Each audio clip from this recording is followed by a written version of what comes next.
வணக்கம். என்ன பண்ணாலும் மைசூர் பாகு உதிர்ந்து போகுது, இல்லை ரொம்ப ஹார்டாக இருக்குது அப்படின்னு நினச்சிங்கன்னா ரொம்ப ரொம்ப ஈஸியாக ரொம்ப சிம்பிளாக மைசூர் பாகு செஞ்சிடலாம். எப்படி பண்ணுறதுன்னு பார்க்கலாம் வாங்க. ஒரு கடாயில் 1 கப்பு கடலை மாவு எடுத்துருக்கிறேன். நான் இந்த ரேஷியோஸ் எல்லாம் வீடியோவோட கடைசியில் கொடுத்துருக்கேன். மறக்காமல் வீடியோ ஸ்கிப் பண்ணி பாருங்கள். முதல்ல கடாயில் ரொம்ப சிம்மில் வச்சுக்கோங்க. கடலை மாவு எடுத்து லேசாக ஃப்ரை பண்ணிக்கோங்க. நம்ம கடலை மாவு வாசனை வரும், அந்த பதத்துக்கு நல்லா ஃப்ரை பண்ணி எடுத்துக்கோங்க. நான் வீடியோட எண்டில் ரேஷியோஸ் எல்லாமே பக்காவாக கொடுத்துருக்குறேன்.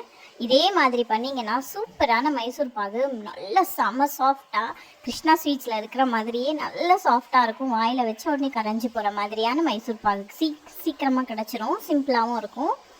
நல்லா அந்த கெட்டிலாம் இருக்கும் இல்லையா, அதெல்லாம் இந்த மாதிரி உடிச்சு விட்டு நல்லா ஃப்ரை பண்ணிக்கோங்க. அடுப்பை ரொம்ப சிம்லேயே வைங்க. சிம்மில் வச்சா தான் நம்மளுக்கு கருகாமல் இருக்கும்.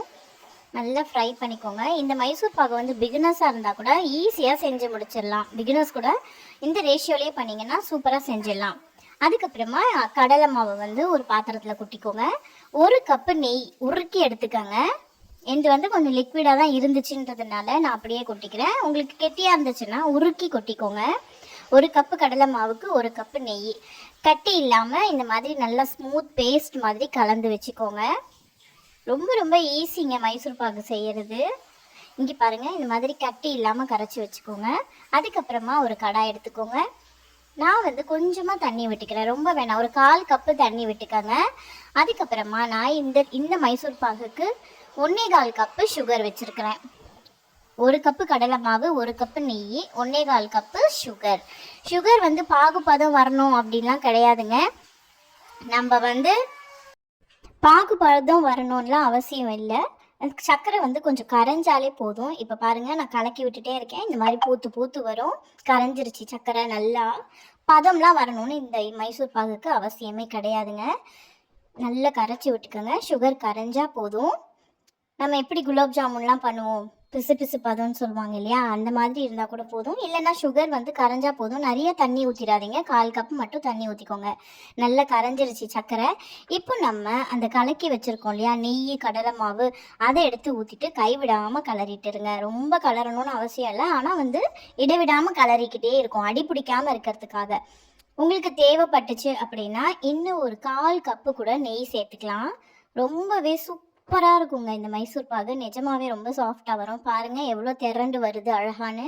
நான் பாகு எதுவுமே எடுக்கலை, பாகு எதுவுமே நம்ம செய்யலை. ஆனாலும் சூப்பரான மைசூர் பாகு ரெடியாக போகுது. இந்த மாதிரி கிண்டிக்கிட்டே இருங்க. பிகினர்ஸ் கூட ரொம்ப ஈஸியாக செஞ்சிடலாம். இதை நம்ம சேனலில் நிறைய ரெசிபீஸ் ஈஸியாக வந்துக்கிட்டே இருக்குது. மறக்காமல் நம்ம சேனலை சப்ஸ்கிரைப் பண்ணிவிட்டு பாருங்கள். நிறைய பேர் பார்க்குறீங்க, ஆனால் சப்ஸ்கிரைப் பண்ண மாட்டேங்கிறீங்க. நிறைய ஈஸியான ரெசிபி, இதை விட பாதுஷா அதெல்லாம் நல்லா வந்துக்கிட்டே இருக்குது. ஸோ மறக்காமல் நம்ம சேனலை சப்ஸ்கிரைப் பண்ணிவிட்டு பாருங்கள். இப்போ பாருங்கள் மைசூர் பாகு எவ்வளோ அழகாக திரண்டு வருதுன்னு. நம்ம ஸ்டேஜ் எப்போ எடுக்கணுங்கிறதையும் நான் உங்களுக்கு காமிச்சிருக்கிறேன். இதை பாருங்கள், சைடெல்லாம் ஒட்டிக்கும். அதெல்லாம் நீங்கள் சைடில் கீறி விட்டு எடுத்துகிட்டே இருந்தீங்க அப்படின்னா சூப்பரான மைசூர் பாகு ரெடி ஆயிரும். பாருங்கள் எவ்வளோ அழகாக திரண்டு வந்திருக்கு. பார்த்தாலே தெரியும், முன்னாடி கொஞ்சம் லிக்விடாக இருந்தது. இப்போ பாருங்கள் சுருள அதோட சேர்ந்து வந்துக்கிட்டே இருக்குது பாருங்கள். ஸோ இதுதான் பதம். இப்போ பாருங்கள் சைடெல்லாம் கீறி விட்டு எடுங்க. அப்போ நல்லா ஈஸியாக பாருங்கள் சுருள வந்துக்கிட்டே இருக்குது. இதுதான் பதம். நீங்கள் இரும்பு கடாயில் யூஸ் பண்ணிங்கன்னா ரொம்பவே நல்லாயிருக்கும்.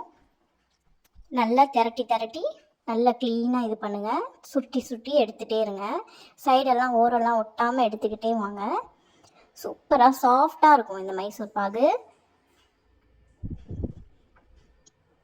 ஸோ இந்த ஸ்டேஜில் நம்ம ஒரு தட்டில் நெய்யை குத்தி வச்சுக்கோங்க. அந்த தட்டில் நம்ம இதுதான் சூப்பரான ஸ்டேஜ், இதுதான் கரெக்ட் ஸ்டேஜும் கூட. அந்த தட்டில் ஊற்றிடுங்க. ஊற்றிட்டு ஆற வச்சுருங்க. ஒரு 1லேருந்து 1.5 மணி நேரம் வரைக்கும் ஆறட்டும். இப்போ பாருங்கள், எடுத்து நான் கட் பண்ணி காமிக்கிறேன். எவ்வளோ சூப்பராக வருதுன்னு நீங்களே பாருங்கள். செம்மையா சூப்பர் சாஃப்டாக இருக்குங்க இந்த மைசூர் பாகு. வெறும் 3 பொருள் தான் வச்சுருக்கோம். அதுவும் பாகுபதம்லாம் பார்க்கவே இல்லை நம்ம. சூப்பரான டக்கரான டேஸ்டியான ஸ்வீட்டான மைசூர் பாகு ரெடி ஆகிடுச்சு. நீங்களும் இது மாதிரி பண்ணிவிட்டு ட்ரை பண்ணி பார்த்துட்டு எனக்கு மறக்காமல் கமெண்ட்டில் சொல்லுங்கள். மறக்காமல் நம்ம சேனலையும் கொஞ்சம் சப்ஸ்கிரைப் பண்ணிவிட்டு பாருங்கள். ஈஸியான ரெசிபீஸ் டெய்லி வந்துக்கிட்டே இருக்குது. இது கடையில் வாங்கினீங்களா வீட்டில் செஞ்சீங்களான்னு கண்டிப்பாக உங்களை கேட்பாங்க. மறக்காமல் எனக்கு கமெண்ட் பண்ணிவிடுங்க. இன்னொரு சூப்பரான வீடியோவில் சந்திக்கிறேன். பை.